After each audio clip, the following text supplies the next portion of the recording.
अस्सलाम वालेकुम फ्रेंड्स, उम्मीद करता हूँ आप सब खैरियत से होंगे। आज का जो हमारा टॉपिक है वो है नेल इन्फेक्शन कि नेल इन्फेक्शन की वजूहात क्या होती हैं, नेल इन्फेक्शन का एलोपैथिक में ट्रीटमेंट क्या होता है। तो चलते हैं अपने टॉपिक की तरफ। आज की इस वीडियो में मैं सिर्फ़ और सिर्फ आपसे ओरल ट्रीटमेंट शेयर करने जा रहा हूँ कि ओरली आप कौन सी मेडिसिन जो हैं वो यूज़ करके आप इस ट्रीटमेंट को कर सकते हैं और आपका जो इन्फेक्शन है आप उसको कंट्रोल कर सकते हैं। इंशाल्लाह इसका जो आईवी ट्रीटमेंट होता है वो भी मैं आपसे शेयर करूंगा, लेकिन आईवी ट्रीटमेंट जो होगा वो मैं आपसे अगली वीडियो में शेयर करूंगा। तो चलते हैं आज की वीडियो में कि नेल इन्फेक्शन जो होता है उसका ओरल ट्रीटमेंट क्या होता है। आपसे छोटी सी रिक्वेस्ट है कि जो इस चैनल पर न्यू हैं वो इस चैनल को सब्सक्राइब करें ताकि आने वाली हर वीडियो उन तक बआसानी पहुँच सके।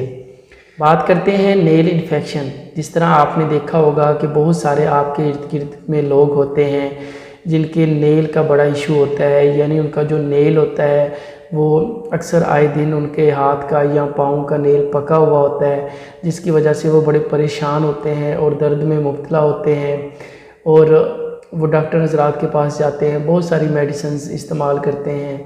उनमें से कुछ का तो ट्रीटमेंट जो होता है वो करवाने से वो ठीक हो जाते हैं, लेकिन कुछ जो होते हैं वो नहायत ही परेशान रह जाते हैं।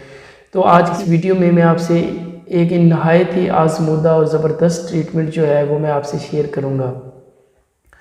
तो बात करते हैं कि कौन सी मेडिसिन के इस्तेमाल करने से आपका जो नेल इन्फेक्शन है वो ख़त्म हो जाएगा। सबसे पहले हम बात करते हैं कैप्सूल कैरिसेफ। कैप्सूल कैरिसेफ 400 mg का एक कैप्सूल होता है जिसका फार्मूला सेफिक्साइम होता है। ये एक एंटीबैक्टीरियल कैप्सूल होता है जिसको हम मुख्तलिफ मकासद हासिल करने के लिए इस्तेमाल करते हैं। मिसाल के तौर पर अगर आपको शदीद किस्म का चेस्ट इन्फेक्शन है तो हम कैप्सूल कैरिसेफ का इस्तेमाल करते हैं। इसी तरह अगर आपकी स्किन पर कोई इन्फेक्शन है या कोई आपको ज़्यादा इन्फेक्शन है, कोई बैक्टीरियल इन्फेक्शन हो गया है जिसकी वजह से आप बीमार हैं या उस बीमारी में मुब्तला हो चुके हैं, तो डॉक्टर हज़रात जो है वो कैप्सूल कैरिसेफ का इस्तेमाल करवाते हैं। ये एक एंटीबैक्टीरियल और नहायत ही ज़बरदस्त किस्म का फार्मूला है। इसके साथ टैबलेट होती है सिट्राजीन टैबलेट, यानी कि ये टैबलेट जो है ये एंटी एलर्जिक होती है। ये कोई भी किसी किस्म का जो एलर्जी इन्फेक्शन होता है उसको कंट्रोल करने में मौसर होती है।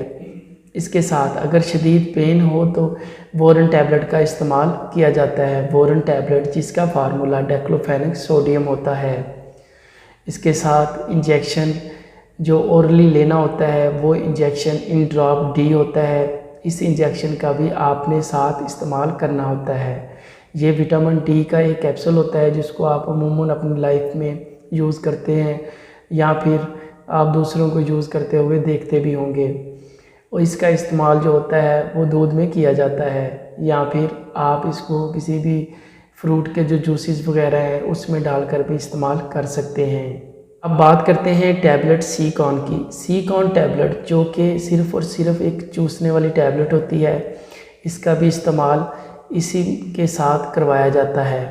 अब बात करते हैं कि इनकी जो डोजेज़ होती हैं वो किस तरह होती हैं, मतलब इन जो टैबलेट का जो इस्तेमाल होता है वो किस तरह करना होता है। सबसे पहले बात करते हैं कैप्सूल कैरिसेफ की, जो 400 mg का एक कैप्सूल होता है। इसका आपने एक दिन में एक कैप्सूल ही इस्तेमाल करना होता है।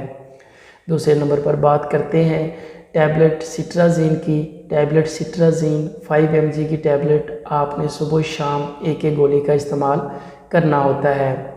इसके बाद हम बात करते हैं बोरन टैबलेट की जिसका फार्मूला डाइक्लोफेनेक सोडियम होता है। इस टैबलेट को आपने सुबह शाम इस्तेमाल करना है। आप इसका इस्तेमाल सुबह दोपहर शाम 3 टाइम भी कर सकते हैं। ये डिपेंड करता है कि आपका जो इन्फेक्शन है वो किस कदर है और आपको जो पेन है उसकी शिद्दत कितनी है। इसके साथ ही हम बात करते हैं इंजेक्शन इन ड्रॉप डी। विटामिन D3 का जो इंजेक्शन होता है, इस इंजेक्शन का भी आपने इस्तेमाल करना होता है। इसका इस्तेमाल आपने एक हफ़्ते में एक इंजेक्शन ही करना होता है।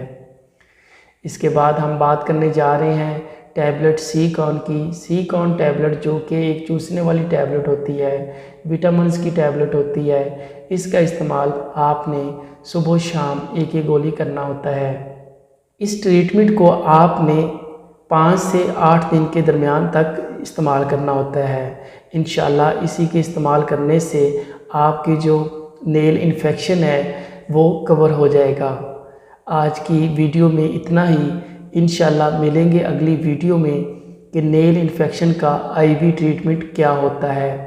आखिर में एक चीज़ मैं ऐड करता जाऊँ कि जो मैं आगे नेक्स्ट इंशाल्लाह वीडियो बनाऊँगा आईवी ट्रीटमेंट क्या होता है नेल इन्फेक्शन में, उसमें जो मैं इंजेक्शन वगैरह का बताऊँगा वो इंजेक्शंस और ये जो ओरली ट्रीटमेंट है इसको आप इकट्ठा भी यूज़ कर सकते हैं।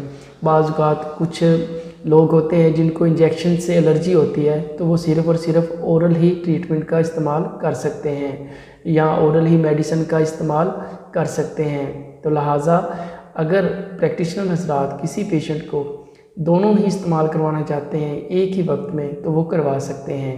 उम्मीद करता हूँ कि मेरी आज की वीडियो आपके लिए नहायत ही इंफॉर्मेटिव होगी। तो मिलेंगे इंशाल्लाह नेक्स्ट वीडियो में एक नई टॉपिक के साथ। अल्लाह हाफिज़।